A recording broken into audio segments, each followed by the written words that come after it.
Bonjour, bienvenue au premier congrès virtuel de la prévention médicale du groupe MACSF.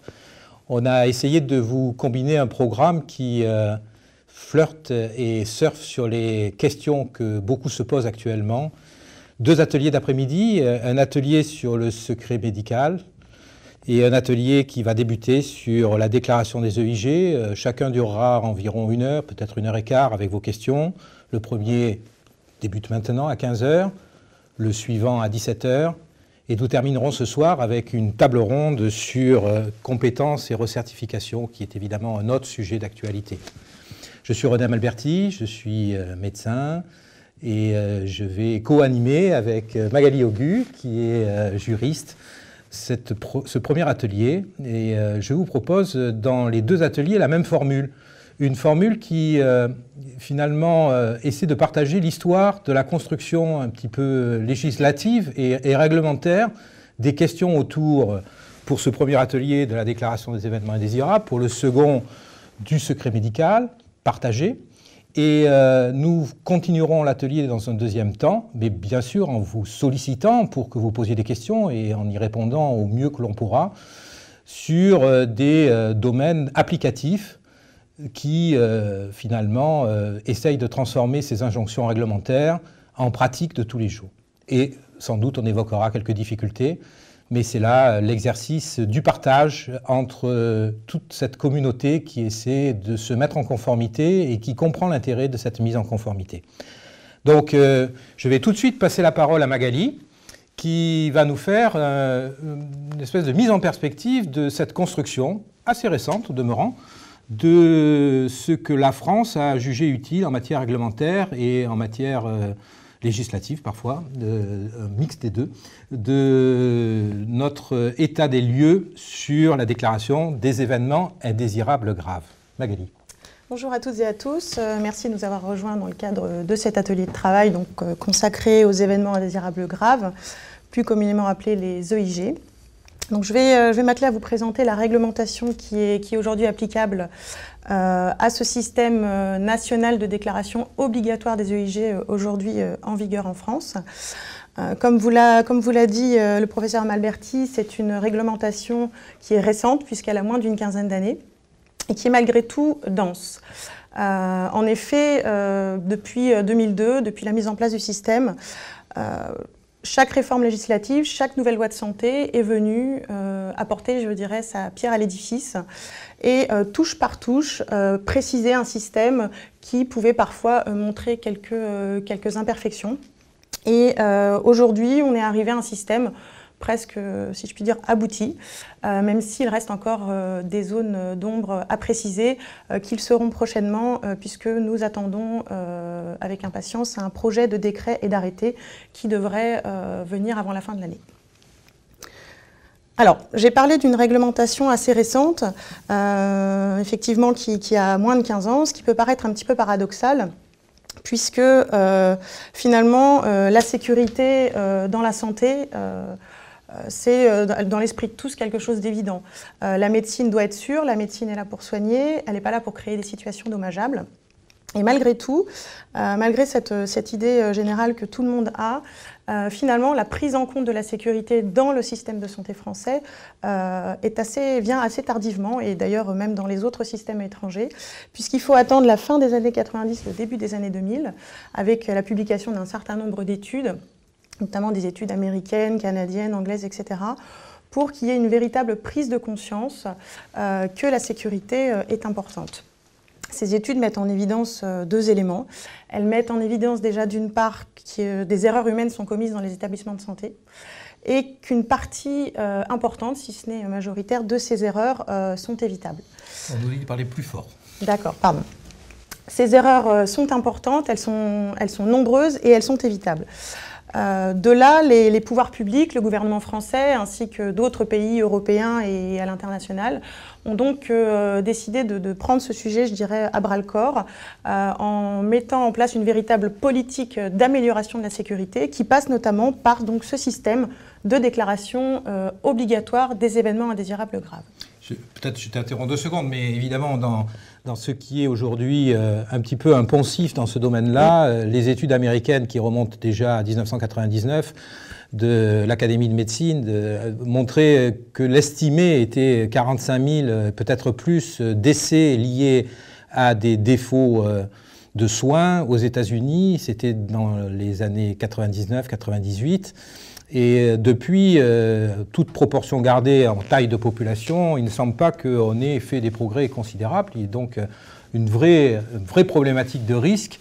Cette vraie problématique de risque, depuis longtemps, on cherche à la comprendre. Et pour la comprendre, le premier point, c'est de la partager et d'essayer de la caractériser. Et donc la déclaration fait partie de cet outillage de compréhension du risque, et c'est vraiment une directive que l'on peut considérer internationale aujourd'hui. Aucun pays ne recommanderait de ne pas déclarer les EIG. C'est une évidence qu'il faut essayer de partager sur ce sujet. Je t'ai interrompu. Donc c'est un système qui effectivement est français, européen et international, qui est très développé partout dans le monde, mais qui toutefois revêt différentes caractéristiques selon le pays dans lequel on se trouve. Certains pays ont adopté des systèmes dits volontaires. En France, les pouvoirs publics ont fait le choix d'un système dit obligatoire. Donc ce système s'axe autour de 2 temps, que sont à la fois la déclaration de l'événement indésirable grave par le médecin, par l'acteur de santé de manière générale, et puis ensuite l'analyse de cet événement indésirable grave, qu'on verra tour à tour. On verra également que la non-déclaration de l'événement indésirable grave n'est pas dénuée de risques qui sont plus indirects que directs. Et puis nous irons voir ce qui se passe chez nos voisins anglais et danois, justement pour voir un petit peu les différences qui peuvent exister entre les pays européens. Alors cette déclaration, comme nous l'avons dit, c'est une obligation légale. La question c'est qu'est-ce que recouvre cette obligation légale? Comment doit-on déclarer? Que doit-on déclarer? Donc un certain nombre de questions auxquelles les textes ne répondent pas toujours, encore en tout cas. Donc c'est une obligation légale qui a été instaurée à l'article L 1413-14 du Code de la santé publique, donc depuis la loi dite Kouchner de 2002. Alors à l'époque, on est encore aux prémices du système puisqu'on ne parle pas encore de notion d'événement indésirable. On parle d'affection iatrogène, d'infection nosocomiale, d'accident médical.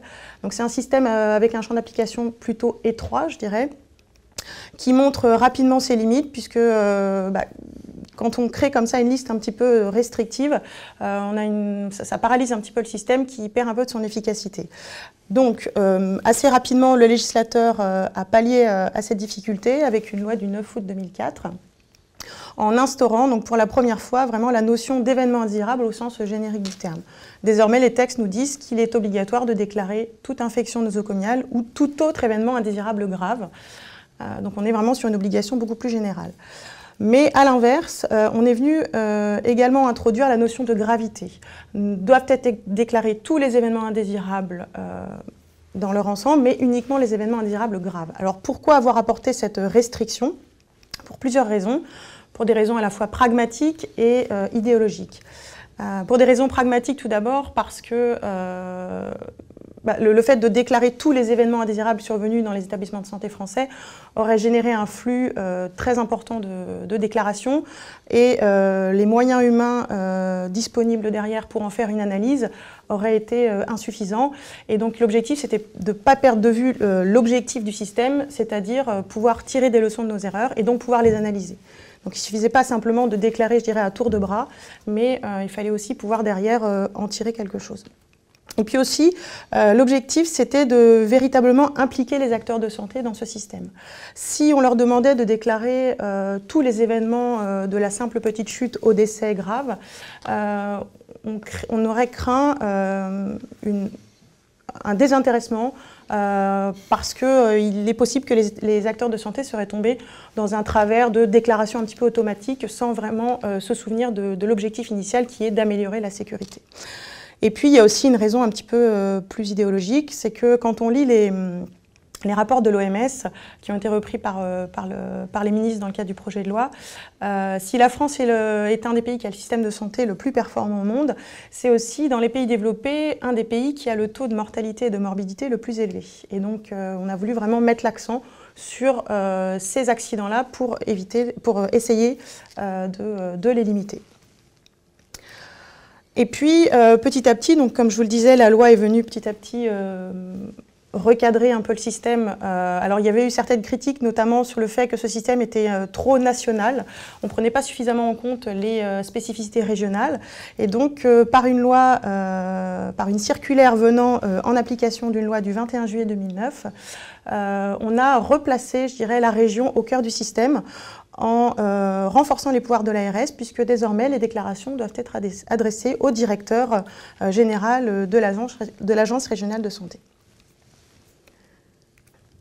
Et enfin, une dernière loi toute récente, du 26 janvier dernier, qui est venue à nouveau préciser davantage le système, en élargissant davantage le champ d'action, le champ d'application, je dirais, de l'obligation de déclarer, puisque désormais, l'ensemble des établissements français prenant en charge des patients sont tenus de faire une déclaration d'événements indésirables graves, incluant et les établissements de santé et les établissements médico-sociaux.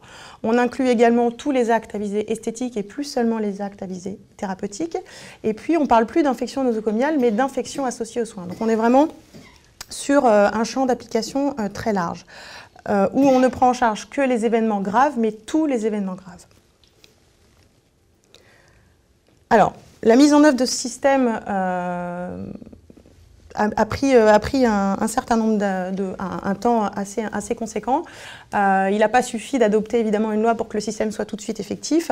Il y a d'abord eu une expérimentation qui a été faite sur un échantillon de régions, sur 4 régions précisément, pilotées par l'Institut national de veille sanitaire. L'objectif étant d'identifier les limites et les difficultés du système pour, avant de le généraliser à l'ensemble du pays, avoir un système efficace. Cette expérimentation, elle a permis de mettre en évidence plusieurs travers qui ont, au fur et à mesure des lois qu'on vient d'évoquer, été plus ou moins prises en compte. On a constaté une sous-déclaration importante, notamment liée à un manque de sensibilisation des acteurs de santé sur l'utilité du système. On a également constaté que finalement, sur l'ensemble des EIG, ceux qui étaient le plus déclarés étaient les plus graves, notamment les décès. On a aussi constaté, l'Institut national de veille sanitaire s'est aussi interrogé sur la pertinence d'un système national. Donc là, on voit que c'est un élément qui a été pris en compte par le législateur en replaçant l'ARS au cœur du système. On a constaté l'absence de définition de l'EIG et le fait qu'il s'agissait d'un système davantage un système d'évaluation des pratiques qu'un système d'alerte sanitaire. Et c'est donc, c'est ce que vous disiez tout à l'heure, le professeur Malberti, c'est pour ça que c'est un système qui est nécessaire et qui a le mérite d'exister, mais qui doit être complété par d'autres types d'actions. Alors, maintenant qu'on a dit que la déclaration des EIG était obligatoire, il faut savoir de quoi on parle. Comment doit-on déclarer et que doit-on déclarer? Ah, je vois qu'on a une question. Comment déclarer et que déclarer? Donc là, c'est les deux points où les textes sont encore insuffisamment précis, puisque l'article L1413-16 nous précise qu'un décret en Conseil d'État viendra préciser la nature et la gravité des événements mentionnés précédemment. Donc pour l'instant, on n'a pas encore d'informations véritablement précises sur comment déclarer. En revanche, d'après le projet de décret qui est en cours de discussion et qui est soumis à l'avis public, je dirais, il semblerait qu'on s'oriente vers une déclaration qui se ferait en 2 temps. Donc une déclaration immédiate, c'est-à-dire sans délai, dès la survenance de l'événement indésirable grave, et puis une déclaration à distance, probablement à 3 mois, qui permettrait notamment de compléter la déclaration initiale après avoir fait une première analyse des causes immédiates et profondes afin de comprendre ce qui s'est passé dans le mécanisme de l'EIG. S'agissant de la définition de l'EIG, que doit-on déclarer? Là aussi, on est en attente, on est impatient d'avoir ce décret qui devra là aussi préciser ce qu'on entend par gravité. Il semblerait que l'on s'oriente vers une définition assez large, laissant une liberté assez grande aux personnes, avec une gravité qui serait remplie, enfin la condition de la gravité serait remplie lorsque nous aurions des décès, des pronostics vitaux en jeu ou des séquelles ayant entraîné un déficit fonctionnel permanent. Alors à ce jour, en attendant que le texte soit adopté, on a une définition à notre disposition qui est celle de l'événement indésirable associé aux soins. D'après le décret donc, du 12 novembre 2010, on sait qu'un EIAS est un incident préjudiciable, donc il faut forcément qu'il y ait des dommages qui en soient la conséquence. On écarte donc tout ce qui est les presque accidents qui ont été rattrapés en dernier recours, à un patient hospitalisé survenu lors de la réalisation d'un acte de prévention, d'une investigation ou d'un traitement. Voilà, s'agissant de la déclaration. Une question qui nous vient d'un internaute sur le fait que l'assureur, qui viendrait à être au courant d'un accident grave, doit-il se préoccuper, ça c'est la première partie de la question, que son sociétaire a fait la déclaration, et doit-il la faire si son sociétaire ne l'a pas fait? Alors, est-ce qu'il doit s'en préoccuper en tant qu'assureur et en tant qu'acteur d'un système de prévention? Je dirais que oui, c'est important qu'il s'en soucie et qu'il vienne conseiller à son sociétaire de faire cette déclaration parce que c'est une obligation légale et parce que c'est de cette façon que le système de prévention... Voilà, c'est un conseil. Il y a une obligation. Hein. C'est un conseil. En revanche, il n'est pas du tout dans les missions de l'assureur, d'après le texte de loi, de faire cette déclaration. Cette déclaration incombe exclusivement aux acteurs de santé, c'est-à-dire les professionnels de santé dans leur ensemble et les établissements de santé. Effectivement, c'est un point important. Hein. Alors, qui doit déclarer? On a une autre intervention hein, sur la déclaration incombe à celui qui a constaté le problème. En fait, aujourd'hui, effectivement, les textes qui sont à notre disposition n'indiquent pas que ça relève d'une personne particulière. Il faut que ça soit déclaré. Probablement, les décrets à venir vont rester sur une vision assez large de qui peut déclarer.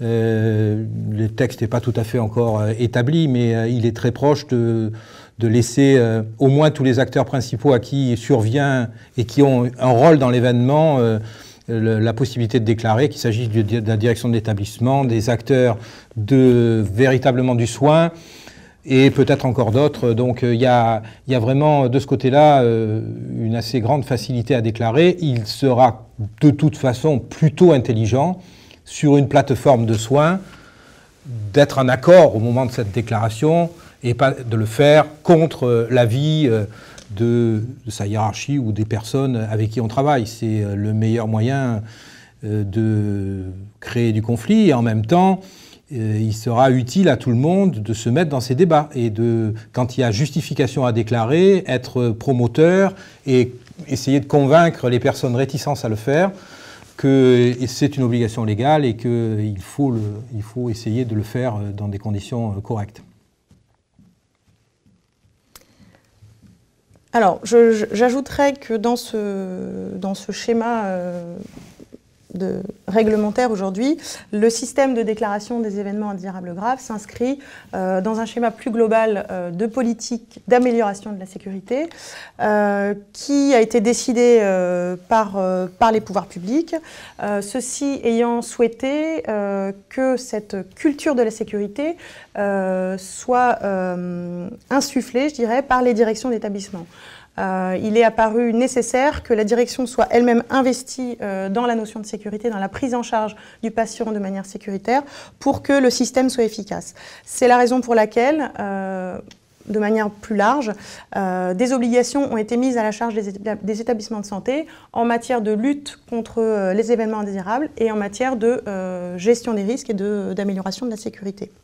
Donc, d'après les textes de loi issus de la loi du 21 juillet 2009, les établissements de santé ont notamment l'obligation d'organiser la lutte contre les événements indésirables et des affections associées aux soins et à la iatrogénie. Magali, une autre question qui est intéressante parce qu'effectivement, elle s'inscrit dans le dispositif un peu complexe des déclarations de vigilance.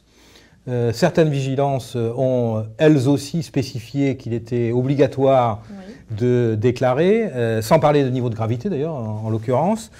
Et c'est justement cette mosaïque de textes réglementaires qui nécessite sans doute un texte un petit peu couvrant qui en fasse la synthèse, puisqu'on vient de voir que depuis 15 ans, puisque ça fait déjà 15 ans, 2002, 2017 bientôt, hein, depuis 15 ans, on a ajouté des morceaux de Lego réglementaires qui sont tous dans la même direction, mais qui ont tous les mêmes fragilités, parce qu'ils ne spécifient jamais réellement les niveaux de définition, et ils sont potentiellement écrits en silo, donc en parallèle.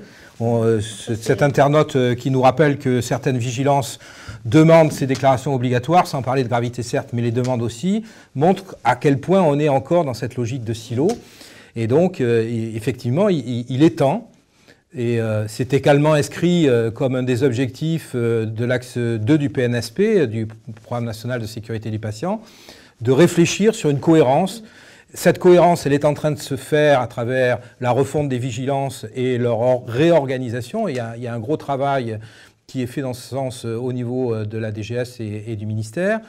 Et c'est dans ce cadre-là que va prendre place finalement ce dernier morceau de Lego qui touche aux événements indésirables, mais alors d'une façon plus transversale que la vision par vigilance. Oui. J'ajouterais que alors, toutes ces réglementations qui viennent s'ajouter les unes aux autres, c'est historique, entre guillemets, puisque ce n'est pas ancien, mais c'est dû, en fait, à une réponse à chaque fois à un événement.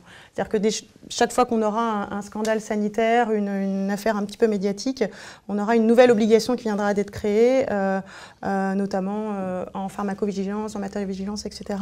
Et c'est ça qui explique un petit peu cette réglementation un peu, effectivement, en Lego, qui nécessite une uniformisation, voilà, une simplification. Qui a été, on le voit bien, rajouté par morceaux au fil des événements et qui maintenant est assez mature, sans doute aussi avec un public que nous sommes en tant que professionnels de santé qui a fait un parcours de maturité pour être plus acceptable à un niveau qui soit cohérent et transversal. Une autre question intéressante sur évidemment un sujet très récurrent sur la déclaration des événements indésirables, c'est la sanction. Donc on nous parle de Just Culture. Donc Just Culture, c'est évidemment ce courant américain qui est porté par David Marks depuis une dizaine d'années et qui dit de façon assez forte les erreurs sont humaines, les violations sont des intentions sans doute à réprimander, mais sûrement pas les erreurs puisqu'elles sont humaines. Et donc il y a une espèce de protection du déclarant qui doit être systématique en matière de sanctions. On ne doit pas sanctionner un déclarant qui a fait une erreur ou qui a eu un problème grave. Et ceci est encore dans le système français, mais Magali, confirme-moi-le, un trou. Il n'y a pas pour le moment écrit nulle part qu'il y a une protection administrative du déclarant. Non. Dans les textes que tu as pu lire. Dans un sens, les textes ne prévoient aucune sanction, mais dans un autre, ils ne prévoient aucune protection et aucune garantie de l'absence de sanction. C'est ce qui fait que ce système, parfois, montre un peu ses limites et qu'on a une sous-déclaration, puisqu'évidemment, il y a toujours la peur de la sanction administrative ou disciplinaire, etc. Alors bon, et c'est effectivement un point sur lequel on est tous convaincus qu'il faut faire un morceau de Lego complémentaire pour qu'on arrive dans cette logique qui est de favoriser la déclaration, y compris des événements les plus graves, et qu'on puisse les traiter. Alors, je fais quand même une incise sur ce point pour préciser que ce qui est protection de l'individu et des déclarants n'a pas pour vocation pour autant de supprimer tout intérêt pour la tutelle, je pense à l'ARS, mais je pense aux tutelles gouvernementales, de lire ce que veut dire l'événement en rapport à la prise de risque qui est donnée aux patients qui vont venir le lendemain. C'est-à-dire qu'il y a une distinction entre ne pas punir ou sanctionner un individu et s'intéresser pour autant à l'établissement dans lequel arrive l'événement dans le cadre d'une réglementation simplement de la protection des usagers,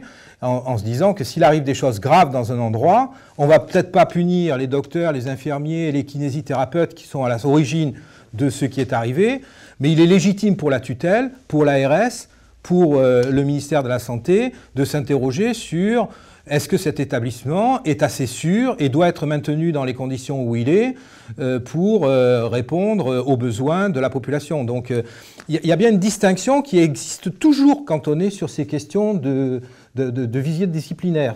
On protège les individus, c'est ce qui se fait dans l'industrie, dans un certain nombre d'industries, notamment dans l'aviation. Il n'y a pas de sanction sur les personnes qui déclarent et qui ont commis les actes. Ce que Magali vient de nous dire, qui n'est pas vraiment encore dit en France, hein, mais qui est dit dans certains pays où c'est déjà des statements qui sont presque des lois, hein, c'est-à-dire qu'il y a une protection par la loi dans certains pays, donc ce n'est pas le cas en France.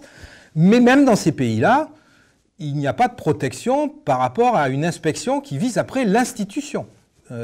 S'il y a un risque qui est encouru sur le fait de ce qu'on a vu comme événements qui surviennent dans un établissement et que ces événements sont susceptibles de signifier qu'il y a un risque pour les patients qui vont continuer à venir dans l'établissement, il est assez légitime que, évidemment, la tutelle se donne le droit d'aller vérifier. Donc, distinction entre ce qui est sanction individuelle et ce qui est regard sur l'établissement dans lequel arrive le problème. Alors, je vous propose de passer maintenant à la phase de l'analyse. On a vu donc ce que recouvrait la déclaration, qui doit déclarer, comment déclarer, que doit-on déclarer. Et puis dans un deuxième temps, le système prévoit une analyse. L'objectif étant, rappelons-le, de tirer des leçons de ces erreurs. Donc là aussi, on a des textes qui ont évolué, puisque jusqu'à présent, l'analyse était exclusivement à la charge des autorités administratives. La déclaration était transmise à l'ARS qui pouvait soit la garder, dis-moi si je me trompe, mais soit la garder dans un coin, soit envoyer les inspecteurs sur place pour une visite de courtoisie ou pour une inspection. Et puis on avait ensuite une analyse qui était faite par la HAS avec un bilan annuel. Jusqu'à présent, non.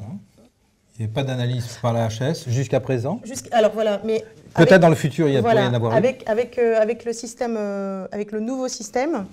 Donc l'objectif, c'est de faire de ce système de déclaration qui est exclusivement passif, dans le sens où les déclarants vont exclusivement se contenter de transmettre une déclaration à l'ARS. L'objectif, c'est de véritablement les impliquer dans le système pour qu'ils en comprennent vraiment le fonctionnement et que le système soit vraiment efficace. Et comment les impliquer? Eh bien, la meilleure façon de les impliquer, c'est de les inviter à analyser les déclarations qu'ils font eux-mêmes. Donc désormais, depuis la loi du 26 janvier 2016, les déclarants ont et l'obligation de déclarer et l'obligation de faire une analyse par eux-mêmes de cette déclaration. Alors, on est donc en train de transiter d'un système passif vers un système actif. Maintenant, ce que l'on ignore, c'est comment va se passer cette analyse. On a toujours ce texte qui nous précise qu'un décret en Conseil d'État va venir nous donner des informations. Il semblerait que ce projet de décret prévoit notamment des méthodologies pour aider les personnes à aller rechercher les causes dites immédiates et profondes. Il semblerait également que ce qu'on appelle les SRA, donc les CRA, pardon, les cellules régionales d'appui, soient là en tant qu'experts pour venir aider à mettre en place ces analyses et venir fournir de l'expertise sur quelle méthodologie mettre en place et comment analyser. Mais pour l'instant, rien n'est décidé sur ce point. Alors, s'agissant des risques liés à la non-déclaration, donc ça, on l'a vu déjà un peu précédemment. Pas de sanctions prévues par les textes, que ce soit des sanctions disciplinaires, administratives ou financières. Pas de contrôle non plus des autorités administratives sur est-ce que les déclarations sont véritablement faites, est-ce que les acteurs de santé jouent le rôle et font les déclarations quand elles devraient le faire, et est-ce qu'elles font l'analyse. On a aussi, à l'inverse, peu de risques qu'un déclarant soit poursuivi pour non-déclaration, notamment par un patient, parce que tout simplement, il faudrait que le patient apporte la preuve d'un préjudice. Or, l'absence de déclaration n'est pas constitutive en elle-même d'un préjudice. C'est bien l'événement lui-même qui est un préjudice, mais pas le fait de ne pas l'avoir déclaré. Donc on n'a pas de conséquences directes, mais comme on l'a dit juste avant, on a des conséquences indirectes qui ne sont pas négligeables, puisqu'on a déjà, première chose, une atteinte à la réputation qui est à prendre en considération.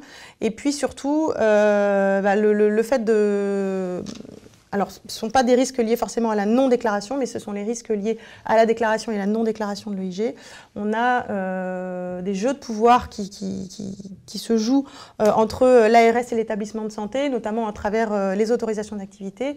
Et effectivement, un établissement de santé qui fait une déclaration, qui fait 2 déclarations, qui fait 3 déclarations dans un domaine, il n'est pas exclu que ça puisse avoir une incidence derrière sur son activité. Bien sûr, on est dans un système où finalement la confiance mutuelle des acteurs, que ce soit les tutelles ou les acteurs de terrain, est essentielle. Cette confiance, elle n'est pas toujours présente, mais clairement, quand on ne déclare pas, on crée une brèche dans cette confiance.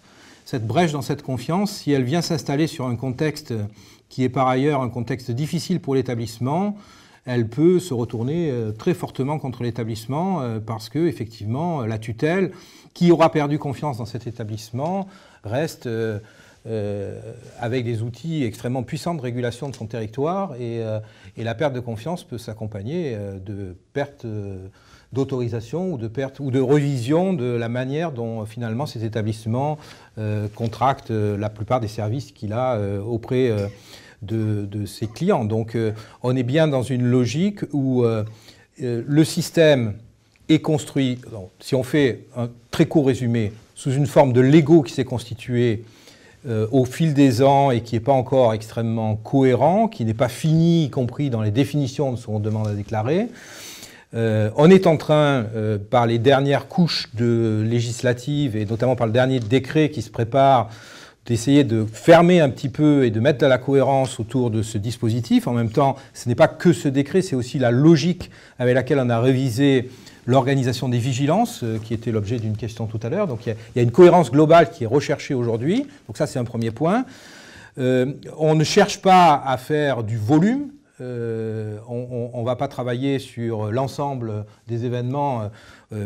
Aujourd'hui, dans un système complexe et avec les taux d'événements qu'on a, ça serait juste impossible et ça demanderait des ressources absolument colossales pour peut-être un bénéfice relativement restreint. Donc, ce qui a été décidé, c'est finalement de viser le haut du panier, ce qui est le plus grave, et qui, dans le fond, ne fait pas vraiment discussion. Alors, c'est le haut du panier d'événements imprévisibles, bien entendu. Ce n'est pas des événements qui étaient totalement inscrits dans la pathologie. Ce sont des événements de surprise dans l'évolution qui se terminent par des décès ou des séquelles graves, ou ce niveau de problème.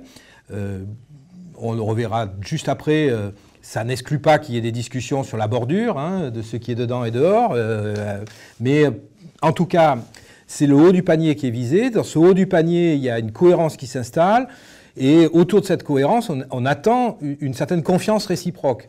Alors, qu'est-ce qu'on attend dans cette confiance réciproque? C'est que les établissements déclarent dans un objectif d'information de l'ARS, mais aussi dans un objectif de partage. Parce que ce qui est visé dans la logique de ces déclarations, c'est finalement d'augmenter le partage de la compréhension des événements qui arrivent aux uns et aux autres, sachant que ce qui est arrivé aux voisins peut très bien vous arriver, et que si on arrive à mettre en relation tous les événements pour qu'ils soient connus, on augmente finalement, d'une certaine façon, l'immunisation du système, les défenses du système pour essayer de se prémunir d'avoir ces problèmes. Donc on a un rôle pédagogique, on a un rôle d'information, c'est la confiance qui est mise dans le système. En retour, on attend de l'ARS sans doute qu'elle ne dégaine pas l'arme atomique à chaque fois, que ce ne soit pas l'inspection qui soit immédiatement dégainée, mais qui ait une vraie relation d'accompagnement autour de ces événements. Ce qui n'empêchera pas l'ARS, dans un certain nombre de cas, et c'est légitime, de se poser des questions peut-être sur la viabilité d'une partie ou d'une totalité d'établissements. Mais on est là dans un dispositif qui doit travailler en confiance mutuelle. La rupture de cette confiance, c'est ce que disait Magali, elle n'est peut-être pas sanctionnable directement, mais elle l'est sûrement indirectement parce que finalement, autour de cette confiance se bâtit tout le système des autorisations et de l'activité des établissements vis-à-vis de leur tutelle. Alors si on regarde... Peut-être quelques questions. Une question très intéressante, c'est qu'on a beaucoup parlé d'établissement, Magali. Oui. Et que tu l'as dit au début, mais c'était qu'une phrase, et donc on peut essayer de la grossir un petit peu. Ça ne s'applique pas du tout qu'aux établissements, ça s'applique à l'ensemble des professionnels, ça recouvre tous les acteurs du médico-social, que ce soit les acteurs de la pédiatrie, de l'handicap, comme celui de la vieillesse, des EHPAD, etc. Et ça s'applique à tous les cabinets libéraux. Bien sûr, oui. Toutes les personnes intervenant dans la prise en charge. Et bien entendu, ce qu'on a dit dans l'histoire et la construction, c'était déjà une maturation peut-être incomplète au niveau des hôpitaux, mais quand on l'étend à ces secteurs dont on vient de parler, qui n'ont aucune expérience dans le fond, qui n'ont pas vécu les mêmes expériences, on peut s'attendre à un parcours un peu chaotique au départ, d'appropriation. Il faut le construire. Il faut le construire... sans doute en encourageant. Bien sûr, quand on est médecin généraliste, c'est quand même assez rare d'être dans ce panier très haut où on a un décès dans la journée ou les 2 jours qui suivent une consultation, mais ça arrive. Et à l'inverse, dans les EHPAD, on risque au contraire d'être dans la tendance inverse. Voilà, et donc on doit régler le système, on doit apprendre à le régler, mais la vertu sans doute du futur, c'est de le régler pour tout le monde, de sortir d'une vision qui est purement établissement. Et il y a de ce côté-là un apprentissage avec les confrères qui doit se faire à nouveau dans la confiance avec leur tutelle. C'est-à-dire qu'il faut qu'on ait des médecins, des collègues, des professionnels de santé qui se disent « il faut absolument que je déclare », pas tellement parce que c'est obligatoire, mais parce que c'est comme ça qu'on construit la sécurité, parce que ce qui m'est arrivé, ça arrivera demain à mon voisin. Et si je le déclare et que j'ai la confiance d'une tutelle qui ne va pas immédiatement me sanctionner, mais qui va au contraire essayer de comprendre et éventuellement de diffuser de façon anonyme pour que tous les collègues soient au courant, eh bien, ce que j'aurai déclaré sera très bénéficiaire au système, parce qu'il y aura un apprentissage. Et donc, il faut qu'il y ait des médecins qui aient confiance, il faut qu'il y ait une ARS et des tutelles qui se mettent dans une disposition qui est en rapport avec cette confiance. Et c'est un apprentissage. On va sans doute avoir quelques mois ou quelques années de réglage. Une autre question. Comment bénéficier de l'expérience des presque accidents? Alors ça, c'est une bonne question. C'est une bonne question qui est de nature un peu différente de celle qu'on imagine spontanément. D'abord, évidemment, les presque accidents ne sont pas dans le panier à déclarer par la loi. Hein. On est très très loin, puisqu'on a dit que c'était les accidents les plus graves. Donc les presque accidents, ils ne sont pas à déclarer. Mais évidemment, c'est un vrai sujet, parce qu'on apprend beaucoup de choses, les presque accidents, avec quelques réserves. Souvent, on dit que les presque accidents sont intéressants parce qu'ils ont les mêmes causes que les accidents. Et en fait, aujourd'hui, la littérature dit que ce n'est pas ça qui est intéressant. La littérature, elle dit ce qui est intéressant, c'est des presque accidents parce qu'à un moment, on a arrêté l'histoire pour qu'elle ne se transforme pas en accident. Et c'est ça qui est important, parce que si on comprend comment les histoires s'arrêtent, alors on est de plus en plus dans quelque chose qui construit de la sécurité. C'est la gestion des risques. C'est-à-dire qu'on a fait, à un moment, une gestion des risques efficace. Certes, on a un presque accident, mais on n'a pas un accident. Et c'est finalement ce côté positif du presque accident qui est l'outil le plus fécond pour avancer au point de vue de la formation. Donc, c'est une bonne question qui n'est pas dans le cadre direct des dispositifs législatifs aujourd'hui. Encore qu'on a fait l'accréditation des médecins par la loi de 2006, de 2004, pardon, qui a des vertus de travail sur le presque accident au départ, même si dans son évolution, elle va s'intéresser également aux accidents. J'ajouterais que ce n'est pas forcément le choix que tous les pays ont fait, puisque si on regarde notamment nos voisins anglais et danois, alors pas chez les Danois, mais chez les Anglais, on a décidé d'élargir le système au presque accident. Donc ça dépend un petit peu des systèmes. Mais la robustesse, les presque accidents, on a déjà. Le problème, c'est que quand on prend les presque accidents dans le nucléaire, on en a un petit peu plus que des accidents, évidemment. On est content parce qu'on voit quelque chose. Alors que si on regarde que les accidents, on en a un tous les 10 ans. Mais chez nous, on peut déjà regarder les accidents. On en a tellement que c'est pas la peine d'aller voir les presque accidents des fois. Hein. On n'est pas en manque d'exemples, rien qu'en regardant les accidents. Donc la réponse n'est pas tout à fait alignée avec ce que peut faire l'industrie. Oui.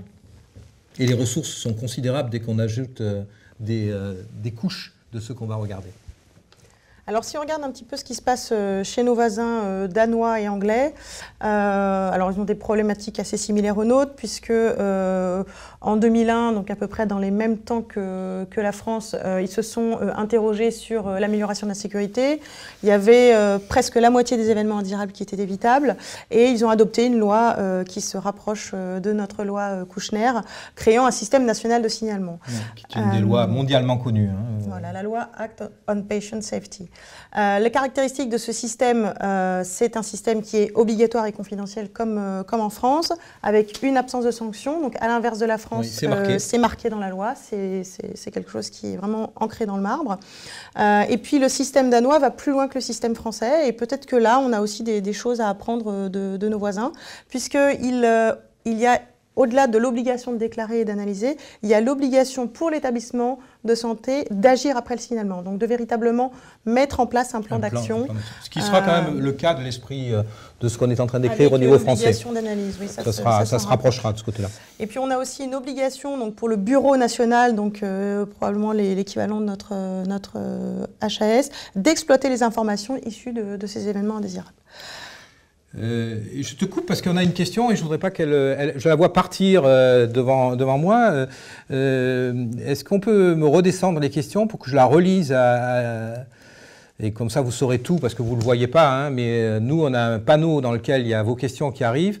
Le risque pénal, on peut remonter un tout petit peu? C'est la question. Non, dans l'autre sens. Merci. Le risque pénal a été abrogé en 2000 pour la matériovigilance. Avant, la non-déclaration était punissable. Article L665-7 du Code de santé publique. Magali. Oui, enfin, je n'ai pas véritablement de précision à apporter. Effectivement, cette déclaration existait avant. Et probablement que justement, avec pour objectif que ces déclarations se fassent, on a souhaité assurer aux personnes déclarantes la garantie que les sanctions les plus lourdes, que sont les sanctions pénales, ne soient pas possibles. On a déjà des systèmes qui ont un travers dont le travers principal est la sous-déclaration. Donc effectivement, si on a ce type de sanctions qui sont quand même assez lourdes, puisque quand on parle de pénal, on parle d'amende, d'emprisonnement avec sursis souvent, mais on a quand même des peines d'emprisonnement. Donc voilà, c'est des sanctions qui peuvent effectivement complètement paralyser le système. Alors si on regarde un petit peu un retour sur le système qui a été mis en place au Danemark, alors une chose qui est intéressante et qui est faite chez les Danois, c'est une standardisation des événements indésirables. Le système fait des regroupements des cas similaires pour ensuite mettre en place des standards qui permettra de mettre en place au niveau national des plans d'action qui concerneront la majorité des établissements de santé. Ce pays utilise la méthode d'analyse des causes profondes et le système est finalement assez efficace puisque 70% des signalements sont suivis d'actions. Donc l'obligation de mettre en place des plans d'action derrière est quand même relativement bien suivie par les établissements de santé. Alors les travers, c'est qu'on a quand même encore une méconnaissance du mécanisme par les soignants, une peur de la sanction et une carence dans la définition des événements indésirables à signaler qu'on retrouve aussi dans le système français. Je me permets de faire une incise sur le RCA, la Root Cause Analysis, parce que c'est extrêmement débattu dans la littérature et c'est le choix du Danemark, c'est aussi le choix de GKO des Américains. C'est un choix très dangereux, en fait, au point de vue purement théorique, parce que quand on fait un root cause analysis, on cherche la cause profonde, qui est la racine de toutes les causes. Et c'est un peu une utopie. Et c'est une utopie que la littérature, au point de vue théorique, commence à vraiment battre en brèche, en disant que des méthodes comme alarme, qui ne cherchent pas la cause, mais qui cherchent juste à mettre l'ensemble des facteurs contributifs, a beaucoup plus de puissance en matière d'éducation que cette recherche de la cause. Et donc, voilà, c'est juste une réaction sur cette méthode qui est recommandée à la fois par les Américains et par les Danois, mais qu'eux-mêmes commencent à considérer comme étant peut-être pas la bonne méthode pour le futur. Et le protocole alarme est sûrement plus adapté à faire ce travail. Et c'est probablement cette méthode qui sera retenue et c'est probablement cette méthode qui sera très conseillée au niveau français. On utilisera, vraiment c'est extrêmement peu probable, une injonction sur root cause analysis. Si on regarde enfin pour terminer donc, le Royaume-Uni, là aussi donc, toujours dans la fin des années 90, début des années 2000, une prise de conscience de la nécessité de donner une véritable place à la culture de la sécurité dans les établissements de santé, avec une étude de 2000, notamment An Organization with a Memory, l'idée étant d'apprendre de ses erreurs et de se souvenir de ses erreurs, avec la mise en place d'un système de signalement des événements indésirables. D'une agence dédiée. Et d'une agence dédiée. La particularité du Royaume-Uni, c'est que, effectivement, comme je l'ai dit tout à l'heure, ne sont pas concernés uniquement que les événements ayant eu des conséquences dommageables, mais on inclut également les presque accidents, donc les near miss. Et puis, donc, on a effectivement cette agence nationale qui a été créée, la NPSA, avec un système de signalement en 2007. On avait. Alors.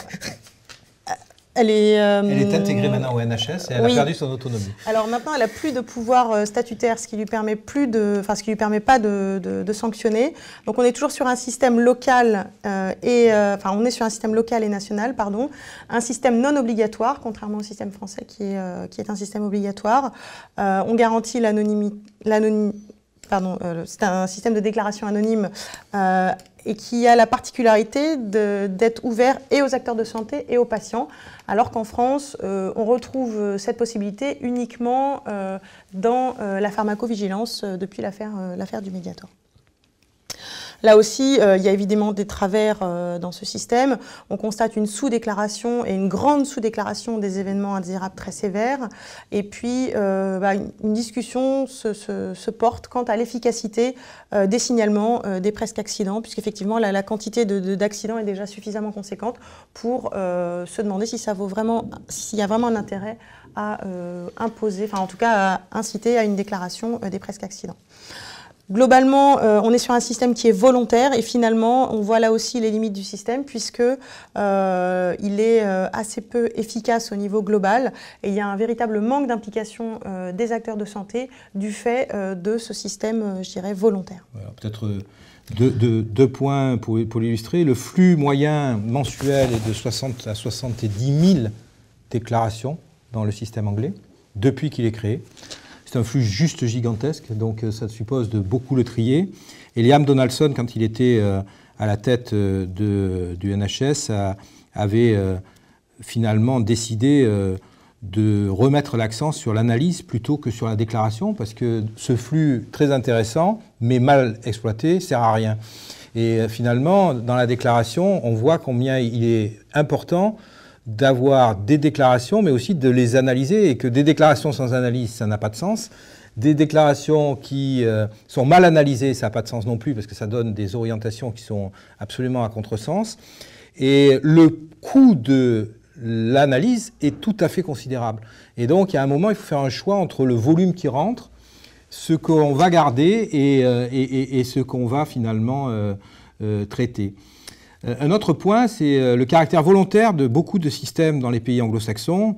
Bon, c'est un sujet sur lequel je fais souvent le même commentaire, mais nous sommes inspirés très largement en France du Code napoléonien et de cette idée que finalement tout doit être prescrit et qu'on laisse peu d'initiative à ce qui est l'incitation. Donc si vous prenez un système du type aviation civile, je vous donne un exemple. Les Américains font pratiquement que des advisory circulars quand il s'agit de donner des conseils pour faire évoluer un comportement ou faire évoluer une utilisation. Advisory circular, si vous le traduisez en français, c'est une circulaire d'information. Et quand vous faites des advisory circulaires en France, ça ne sert strictement à rien, personne ne les lit et personne ne va les suivre. Donc vous faites des lois en France, alors que dans un système anglo-saxon, avec un produit qui est juste une recommandation de l'État, vous allez faire bouger les lignes. Et c'est un peu la même chose qu'on retrouve sur l'analyse des événements indésirables, c'est qu'on sait bien, alors qu'on a déjà des difficultés, que si on s'en tenait simplement à une intention recommandée par l'État de déclarer parce que c'est bien, on n'aurait strictement, alors là, aucune déclaration, et que donc on est dans la logique des Français avec un peu plus de l'ego législatif, de l'ego d'imposition, et c'est cette différence que l'on observe dans la réalité. Plusieurs commentaires. Alors, bon, un commentaire sur en radioprotection, il y a le réseau Relire qui traite de façon anonyme les incidents pour leur valeur pédagogique. Ouais, de toute façon, je vous l'ai dit, c'est vraiment le but. Alors, il y a deux buts, mais c'est un des deux buts et c'est le plus grand. Il y a un premier but qui est l'alerte de l'État sur des problèmes qui seraient des établissements qui ont vraiment un risque pour le patient.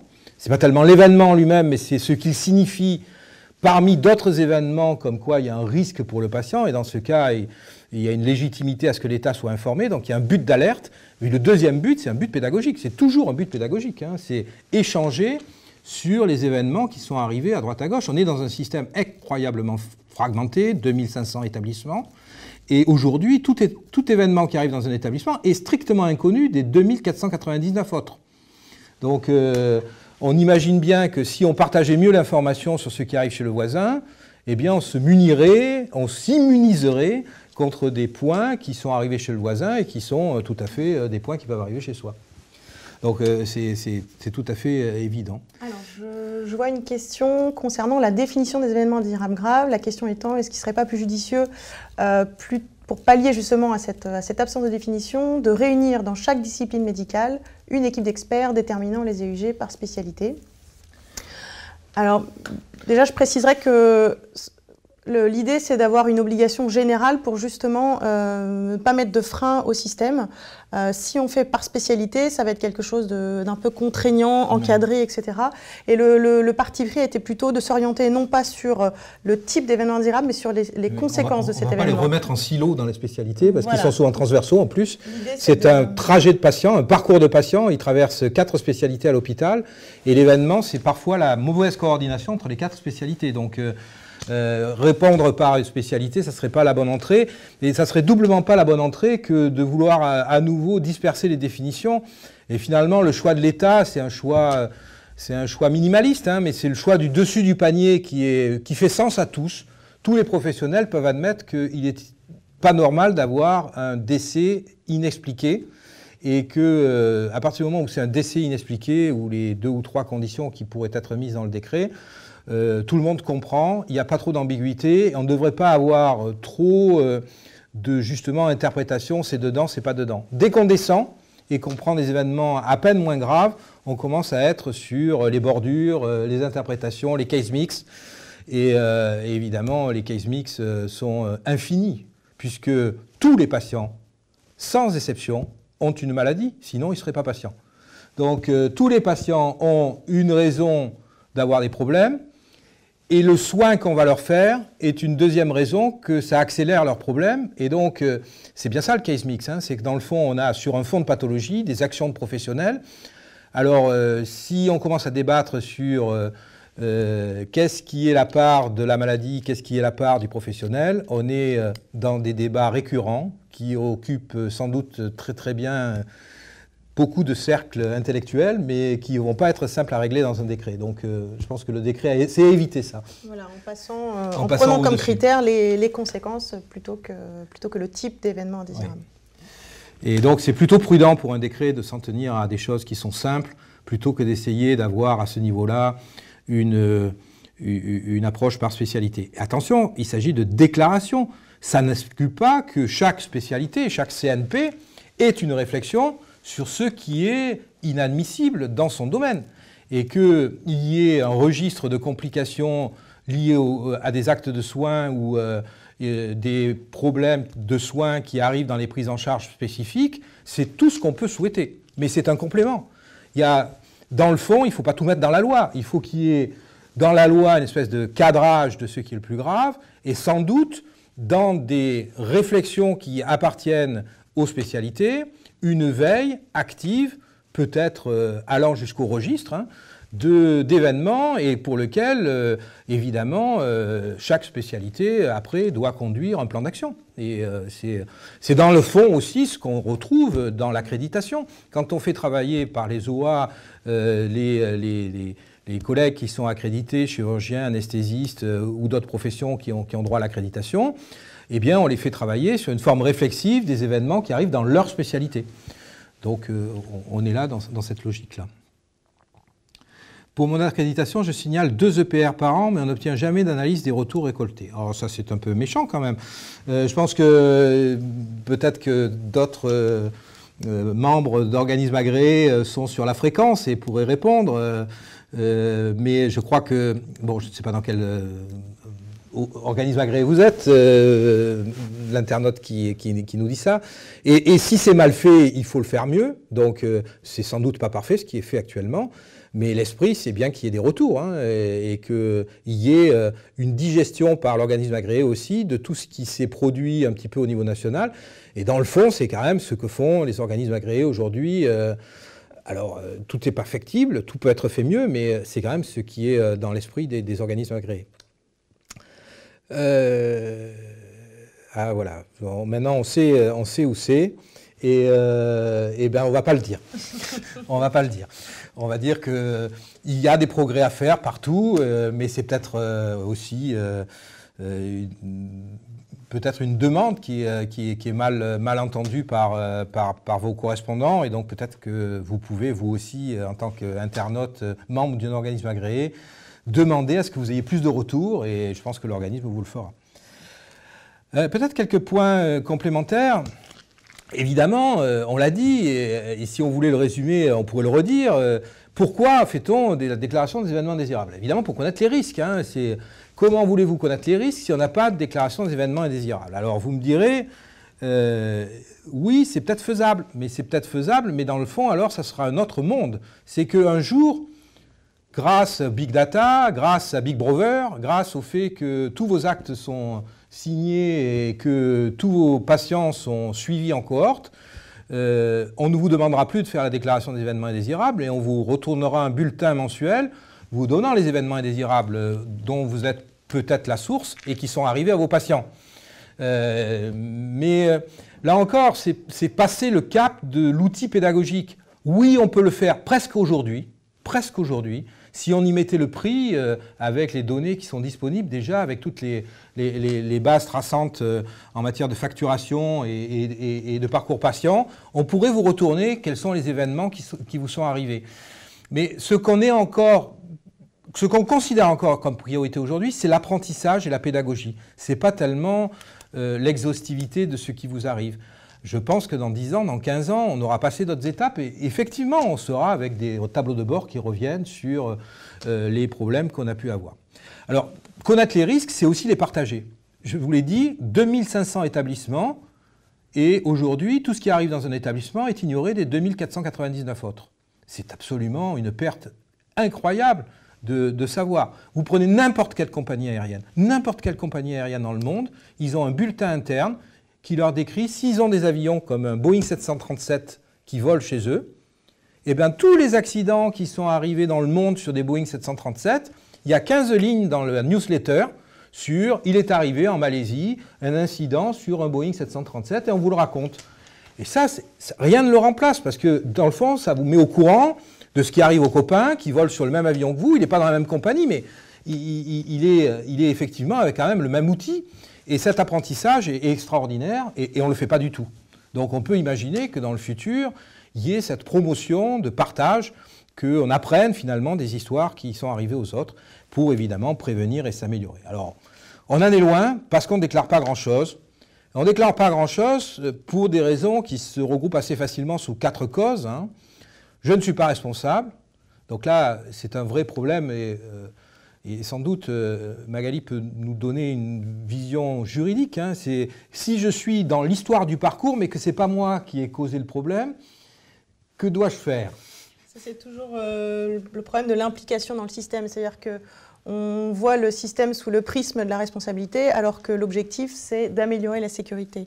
Donc l'objectif, ce n'est pas de désigner un fautif, mais c'est vraiment d'améliorer le système et de témoigner de ce système, même si on n'est pas impliqué directement, même si on n'est pas responsable, parce qu'on a envie que le système s'améliore. Et là, c'est un problème de perception, je dirais, des acteurs de santé qui doit être un petit peu modifié. Alors bon, ça, on voit bien que c'est un vrai problème parce que le fractionnement des prises en charge fait qu'on est très souvent dans cette position où on voit ce que le précédent a mal fait. Oui. Et donc on récupère un patient qui est dans un état parfois catastrophique, dont on attribue le fait qu'il est dans un état catastrophique à ce qui a été fait par les collègues, les professionnels qui nous ont précédés. Donc c'est un vrai problème qui est aujourd'hui entre ce qu'on pourrait appeler de la délation, mais ce n'est pas de la délation qu'il faut faire, c'est de l'expérience commune. Et bon, ça se fait difficilement.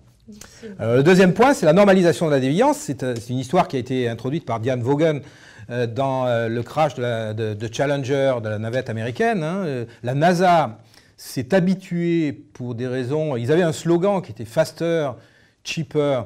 Et donc, ils avaient forcément l'idée qu'il fallait faire de plus en plus vite à des coûts de moins en moins élevés. Ça a normalisé une déviance dans l'organisation du système, et l'organisation du système a progressivement créé les conditions de faille qui a fait que l'accident de Challenger est arrivé. Alors, c'est encore plus vrai dans nos systèmes. On s'habitue aux dérives, on s'habitue au fait de manquer de personnel, on s'habitue au fait qu'il y ait des ancillaires qui ne marchent pas, on s'habitue à plein de conditions qui sont pas bonnes. Et effectivement, on ne pense même plus à les déclarer parce que c'est juste la norme. Et que déclarer la norme, ça ne paraît pas être une raison bien intelligente, mais ça serait parfois une manière de recaler les gyros. J'ajouterais que non seulement on s'habitue à cette déviance, mais on considère qu'on n'a pas les moyens d'agir contre. Et oui, c'est ça. Et on laisse faire. On se sent sans moyen d'agir, etc. Peur des aspects judiciaires et contractuels. Alors bien sûr, c'est un point très très important. Et finalement, les collègues, on cite souvent l'aspect judiciaire, mais c'est plus finalement l'aspect sanction interne et qui les préoccupe, surtout pour les professionnels de santé et non médecins. Ils ont plus peur finalement d'avoir de la sanction disciplinaire que de la pensée judiciaire. Et puis perte de temps parce que ces systèmes de déclaration, c'est des papiers. Et non seulement c'est des papiers, mais quand on a mis le doigt dedans, souvent on est réinterrogé derrière pour préciser des choses. Et donc on a une double perte de temps. Mais en même temps, il ne faut pas le lire comme une perte de temps. Il faut le lire comme à nouveau, cette qualité de partage qu'on a sur les problèmes. Et il faut aussi qu'il y ait l'intelligence de l'administration. Mais là, je parle de l'administration avec un grand A, hein, c'est toutes les agences, pour que les formulaires soient raisonnables et que ça soit quelque chose qui ne demande pas des nuits à faire. Alors justement, sur le système à venir, par rapport aux modalités de la déclaration, je crois qu'il est prévu un système dématérialisé, simplifié voilà. de déclaration. Simplifié, je ne sais pas. Il est HASien, mais en même temps, il est un compromis. C'est-à-dire qu'il a vraiment été tiré au plus bas de ce qu'on peut faire pour qu'on ait assez d'informations pour exploiter. Et il est très inspiré aussi pour les spécialités qui sont déjà dans l'accréditation de choses qu'ils sont habitués à faire, donc ils auront une certaine familiarité. Je reviens sur « je ne suis pas responsable » pour réévoquer le problème des case mix, parce que c'est vraiment un problème très important. Il est si réconfortant de penser que c'est la pathologie du patient qui a la raison de son problème qu'on en finit quand même dans un grand nombre de cas par ne pas déclarer en se donnant cette bonne excuse que finalement le patient il était déjà presque mort et que oui, certes, peut-être que la prise en charge n'a pas été très très efficace, mais de toute façon le pronostic était engagé. Donc je crois que là aussi il faut arriver à dépasser cette vision. Et on est toujours dans cette question de confiance mutuelle. Et il faut arriver à avoir assez confiance dans l'autre pour déclarer, partager et faire progresser la connaissance. Et il faut que l'autre, en retour, il ne soit pas immédiatement dans la sanction, l'inspection, etc. Donc c'est ce double jeu qui est important. Alors on va on va essayer de terminer cet exposé et puis de finir par les questions que vous nous posez. 7 erreurs sont vraiment à redouter.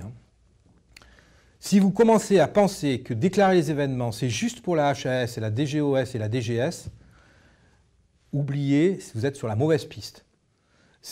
On déclare les événements parce qu'ils nous font progresser pour prendre en charge nos patients. Et ces systèmes ne sont que des aides pour qu'on progresse dans nos prises en charge. Ils ne sont pas des aides pour la HAS ou pour la DGOS, ça n'a pas de sens, ou pour l'ARS. Ne pas déclarer par crainte du médico-juridique.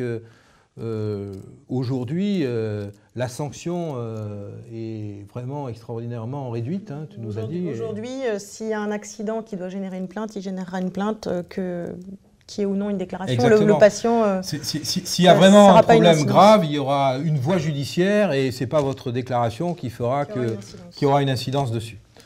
Se limiter à cette demande réglementaire et ne pas travailler sur les EIG et leurs complications. Oui, on vous fait travailler dans un esprit qui est sans doute un esprit d'apprentissage, de mise en place, de logique cohérente sur la partie la plus haute et la plus grave. Mais évidemment, on l'a dit tout à l'heure avec les spécialités, ça n'empêche surtout pas toutes les spécialités de réfléchir sur leurs problèmes spécifiques et de progresser, de travailler sur des registres, etc. Livrer des faits sans les analyser correctement ou en accusant un autre, c'est juste ce qu'il ne faut juste pas faire. Jamais terminer une analyse en disant c'est la faute de Pierre, Paul, Jacques ou X. Parce que ce n'est jamais dans un système la faute de Pierre, Paul, Jacques ou X. Et ça, évidemment, on manque de temps, mais c'est assez facile. Même quand vous avez un professionnel dont vous direz qu'il est tout à fait incompétent, il restera que le système emploie quelqu'un d'incompétent. Et donc, la connaissance de son incompétence fait qu'elle est un problème systémique. C'est pourquoi le système n'a pas une organisation qui le protège à la fois contre l'inclusion de gens incompétents et contre éventuellement le fait que sur certains domaines, on vous a mis une infirmière qui est en consultation d'ophtalmo et qui aujourd'hui est, parce qu'il manque totalement du personnel, la remplaçante en réa et qu'elle ne sait rien faire en réa. Oui, elle est incompétente en réa, mais est-ce le problème? Et est-ce que vous allez résoudre le problème en disant que c'est sa faute parce qu'elle est incompétente en réa? Non, on est toujours sur des questions systémiques, des questions de formation, des questions d'organisation. Et c'est ça qui, finalement, est la leçon qui, à chaque fois, est à tirer. Travailler seul. L'événement indésirable, c'est fait pour apprendre en groupe. Donc, il ne faut pas travailler seul. Négliger la composante émotionnelle. Oui, ça fait mal d'avoir des problèmes. Ça fait mal à tous les professionnels. Ça fait mal au patient, évidemment. C'est la victime et c'est à lui qui a le premier regard, mais derrière ça, c'est toujours quelque chose qui est très blessant pour les professionnels et donc il faut aussi accompagner avec une certaine intelligence les collègues, et ça sera demain soi-même, qui sommes les auteurs finalement, sans l'avoir voulu, des EIG, et puis développer des solutions uniquement centrées sur la prévention, croire que la sortie de l'analyse d'un événement, c'est jamais plus, alors que dans nos systèmes complexes, les événements se répètent. Donc, si au lieu de dire uniquement jamais plus, on se disait jamais plus aussi grave, et donc je vais essayer de la prévention, mais je vais aussi essayer que je bloque plus vite, en détectant plus vite, l'événement la prochaine fois où il arrivera. Et ça s'appelle failure to rescue, toutes ces logiques qui servent à traiter ça. Et évidemment, on se rappellera de ce résultat qui maintenant est emblématique, hein, les établissements qui présentent le plus grand risque pour le patient ne sont pas ceux qui ont le plus gros taux de complications et d'événements indésirables, mais ceux qui ne traitent pas bien les complications qu'ils ont. Et donc c'est vraiment un point tout à fait essentiel. Tout à fait essentiel aussi de ne pas rester dans un silo étroit de ce qui s'est passé 5 minutes avant l'événement, pour essayer de comprendre, mais de comprendre que ça s'inscrit dans le parcours du patient, et que dans ce parcours, il s'est passé beaucoup de choses dans la prise en charge médicale, qui sont positives, très souvent, dans le traitement de l'EIG, avec des récupérations, mais aussi parfois avec des seconds EIG qui sont arrivés parce qu'on a mal récupéré. Et c'est cette compréhension globale qui doit aujourd'hui diriger une analyse. Alors, merci d'avoir participé. On arrive sur la fin, mais on a encore quelques questions. Dès l'internat, la connaissance des facteurs humains et leur implication dans les soins devrait être enseignée. Alors, je crois que c'est tout à fait dans les thèmes d'actualité. Il y a un vrai travail qui a été fait, et je pense à Bertrand Billat, hein, qui était tout à l'heure avec nous sur la fréquence, mais il y a un travail considérable qui a été fait, qui est repris dans le PNSP, autour de la formation ab initio, dans nos internes, pour que, effectivement, ce trou qui a été longtemps existant soit aujourd'hui comblé. Et je vous rappelle aussi qu'il y a eu une traduction qui est mise à disposition par tout le monde du manuel de l'OMS en français, avec un set complet de formations extraordinaires. À nouveau, Bertrand Millat a été très guidant dans cette initiative de la DGOS. Et il y a ce matériel qui est à disposition de tous les services pour sélectionner des morceaux. Vous avez le kit transparent, vous avez le kit de formation derrière, et vous avez une partie qui est dédiée aux événements indésirables. Et c'est gratuit, c'est téléchargeable et c'est gratuit. Alors, je vois une question sur le rôle des ARS. Vont-ils déléguer pour l'aide à l'analyse? Alors, oui, il est prévu, d'après le projet de décret, que l'aide à l'analyse se fasse plutôt via les cellules régionales d'appui qui passeront des contrats avec l'ARS pour justement venir en expertise. Oui, alors, ça sera pas systématique, hein, c'est-à-dire que probablement la loi va demander aux établissements, certainement la loi va demander aux établissements de faire l'analyse. Mais les établissements qui seront en difficulté, soit par la charge émotionnelle que représente l'analyse, soit par le fait qu'ils ne sont pas en maturité suffisante, eh bien ces établissements pourront, dans les régions qui sont avec une cellule d'appui, s'adresser à cette cellule d'appui pour obtenir de l'aide. Et ça, c'est l'esprit d'un système qui se met en place actuellement. Donc, oui, pour ce qui est de l'analyse, il pourra y avoir des délégations auprès de ces systèmes d'aide régionaux. Ce n'est pas la même chose d'aider à l'analyse et puis après la partie de l'ARS en termes de responsabilité de tutelle, c'est-à-dire du traitement du résultat de l'analyse. Hein. Donc il y a une distinction entre ce qui est aide par le SRA local de l'analyse quand l'établissement en fera la demande, et ce qui est après le rôle normal de la tutelle une fois qu'elle a reçu l'analyse. Ce n'est pas tout à fait la même chose. Courir cette déclaration, et il n'y a plus de déclaration. Je ne sais pas trop le lire. Les dysfonctionnements graves sont occultés, comme vous l'expliquez, mais sont généralement déclarés par des petites mains. Autrefois, je leur recommandais de déclarer. Maintenant, avec l'expérience, je leur explique le risque de perte d'emploi qui leur fait, alors qui les menace. Oui, on est peut-être encore aujourd'hui dans ces rapports de force, ces plaintes, cette possibilité qu'il y ait un retour de bâton, comme on dit, de leur direction vis-à-vis de gens qui déclareraient par derrière. Personnellement, je pense que il y a une logique à un moment à ce que, au moins, on exprime par la voix, si on est une petite main, vis-à-vis de la direction et des instances, que la situation est suffisamment grave pour être déclarée.